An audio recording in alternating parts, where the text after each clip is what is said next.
Alors bonjour à tous, ici sur Best Garage. Je vais vous montrer un petit peu le polissage sur de l'aluminium. Donc je précise bien de l'aluminium, vous ne le faites pas sur le chrome. Alors si vous aimez mes vidéos, n'hésitez pas à vous abonner, à partager et à liker. Je vais vous montrer comment on peut polir une pièce en aluminium. Alors pour polir, vous voyez, j'ai une pièce. Vous avez différentes solutions. Soit votre pièce est belle, donc il n'y a pas de raie comme celle-ci, et à ce moment-là, vous attaquez directement le polissage. Soit votre pièce est abîmée, donc vous avez des stries, vous avez des trous, des raies. Alors à ce moment-là, vous avez deux solutions. Soit obtenir quelque chose de parfait, soit simplement polir et laisser les petites imperfections. Alors maintenant, si vous voulez obtenir quelque chose de parfait, vous n'avez pas beaucoup le choix, il va falloir poncer la pièce. C'est-à-dire vous prenez du papier de verre, alors moi c'est du 1000, vous pouvez prendre, suivant l'imperfection, soit du plus gros, soit du plus petit. Vous avez une imperfection minime, donc moi c'est du 1000, hein, comme j'ai dit, c'est très minime. Vous allez poncer votre pièce en rond, comme ça. Vous ne faites pas comme ça ou comme ça. Autrement, ça va vous faire des trous. Alors vous allez poncer votre pièce en rond, comme ceci, jusqu'à obtenir une surface lisse. Donc vous allez supprimer les rayures. Bien entendu, avec le papier de verre, vous allez en faire d'autres, mais beaucoup plus fines. Maintenant, si vous avez une grosse rayure, à ce moment-là, vous prenez du papier de verre un peu plus gros pour attaquer un peu plus la matière. Donc là, j'ai quand même, c'est un peu gros là. Hein. Vous allez prendre votre papier de verre et sans appuyer, vous allez faire disparaître les imperfections. Alors toujours en ponçant en rond. Voilà, les imperfections disparaissent. Donc là c'est bien. Alors ensuite, comme je l'ai dit tout à l'heure, si vous voulez quelque chose d'impeccable, eh bien il va falloir poncer plus longtemps. Alors surtout n'appuyez pas trop pour ne pas créer d'autres imperfections. Voilà, une fois que vous avez fait ça, vous avez enlevé la grosse partie des trous, donc vous enlevez un tout petit peu de matière. Ensuite, vous terminez avec le 1000 et vous continuez.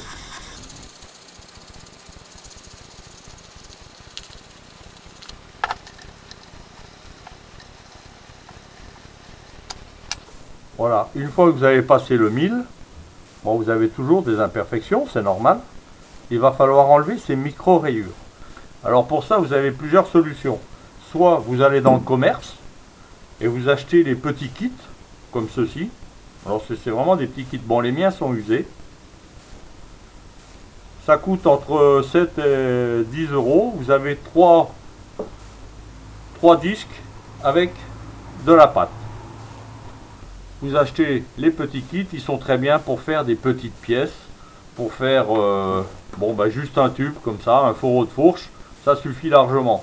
Maintenant, si vous avez beaucoup plus à faire, moi, je vous conseille d'acheter autre chose. Donc, vous voyez, vous pouvez acheter ça. Alors, c'est déjà beaucoup plus gros, hein, bien entendu. Voilà. Et vous achetez les gros disques. Alors, ça, c'est des disques quand même beaucoup plus gros. Quand vous regardez, voilà. Donc moi c'est du 200 et voilà, les disques comme ça.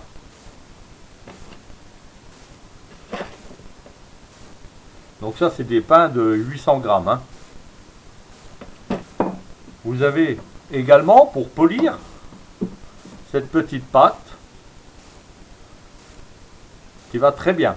C'est vraiment très efficace.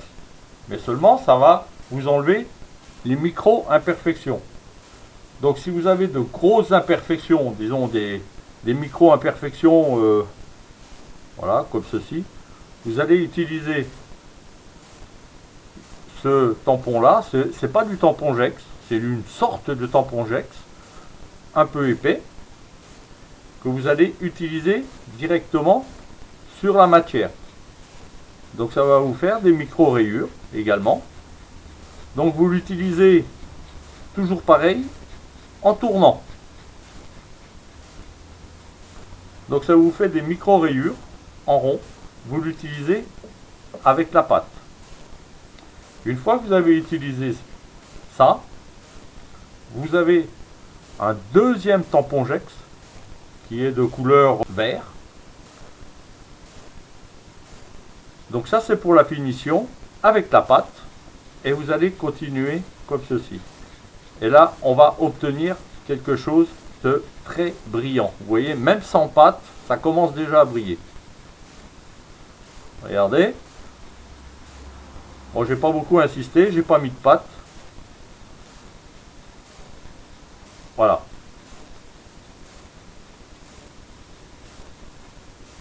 On voit déjà que ça commence à briller. Et une fois que vous avez fait ça, si vous voulez vraiment avoir une brillance parfaite, à ce moment-là, vous attaquez avec les disques. Donc ça c'est le disque pour attaquer directement pour dégrossir. Donc c'est un disque cousu, vous voyez, c'est un disque cousu. On appelle ça un disque cousu, comme ceci. Et pour la finition, vous allez prendre un disque non cousu, c'est-à-dire un disque plat, comme ceci. Donc maintenant, je vais vous montrer sur la machine. Alors, moi j'utilise une perceuse. Ou alors vous pouvez utiliser une perceuse classique, basique, que vous achetez à 30 € au magasin. Elle va durer un certain temps. Bon, après, vous ne pourrez plus faire des trous bien droits, hein, c'est sûr. Hein. Alors moi je vais monter mon gros disque. Alors le gros disque ici, entre parenthèses, vous voyez, la pâte que vous utilisez va former une croûte. Cette croûte-là, il va falloir l'enlever. Vous enlevez la croûte. Il faut toujours que le disque soit lisse comme ça. Il ne faut pas qu'il soit croûté. Alors pour enlever la croûte, normalement vous avez un peigne en acier. Vous faites tourner et vous mettez le peigne dessus. Ça va enlever les petites particules. Moi j'ai plus de peigne, il est usé. Donc j'utilise un bout de ferraille, un bout de tôle.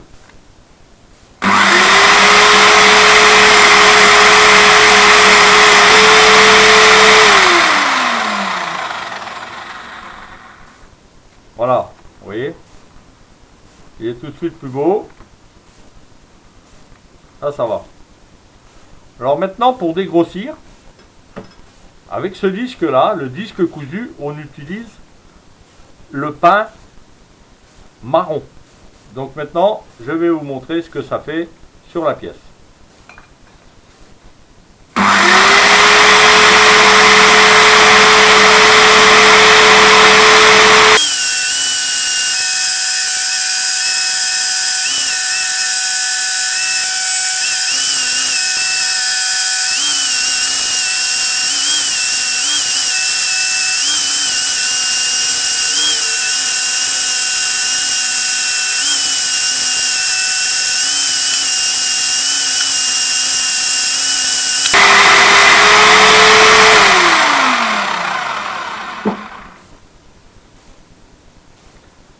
Alors voilà, donc j'ai passé, voilà, j'ai passé avec le gros disque, vous voyez, là ça commence à faire de la croûte, il va falloir que je le nettoie, et voilà le résultat.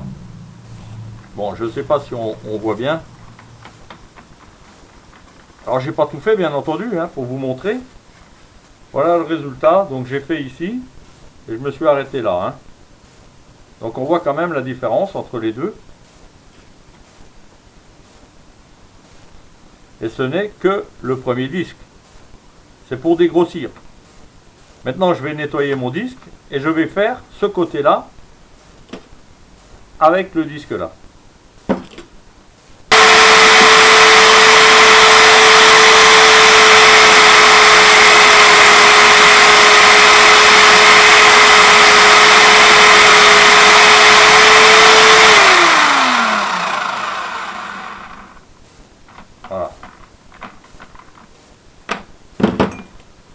ce disque-là, on l'utilise avec la pâte bleu clair.